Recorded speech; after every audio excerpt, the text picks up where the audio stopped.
खासदार रवींद्र वायकर यांनी आज अंधेरी कोर्टाची पाहणी करून वकील वर्गाच्या समस्या दूर करण्याचं आश्वासन दिलं।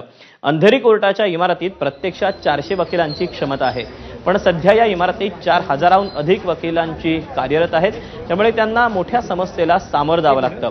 या वकील वर्गाकडून खासदार रवींद्र वायकर यांच्याकडे आपल्या समस्या मांडण्यात आल्या। वायकर यांनी त्या समस्या दूर करण्याचं आश्वासन दिलं। दरम्यान यावेळी अंधेरी बार असोसिएशनकडून खासदार वायकरांचा सत्कार करण्यात आला। जवळजवळ 8 कोर्ट आहेत।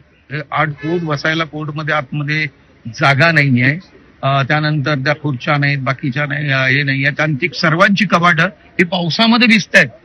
म्हणजे प्रत्येकाच्या ज्याचे कोण वकील असते आणि 900 वकील या इथं जवळजवळ येतात दिवसाला, आणि 900 वकिलांना बसायची उठायची कसलीही व्यवस्था नाहीये। पोलीस देखील अशा परिस्थितीमध्ये आहे। बाहेर टायपिंग जी करतात ती देखील अशी अवास्तव आहे। त्यानंतर घाणीचं पाणी वगैरे संपूर्ण येत आहे। तर या गोष्टीकडे मी नक्कीच लक्ष घालेन। पीडब्ल्यूडीची लोक आणि आमच्या स्लम बोर्डाच्या माध्यमातून ही सर्व कामं करेन। त्याच्यामध्ये जर 2 फ्लोअर वाढवून मिळत असतील तर ते देखील आपण वाढवून देऊ। त्याच पद्धतीने त्यांना एसी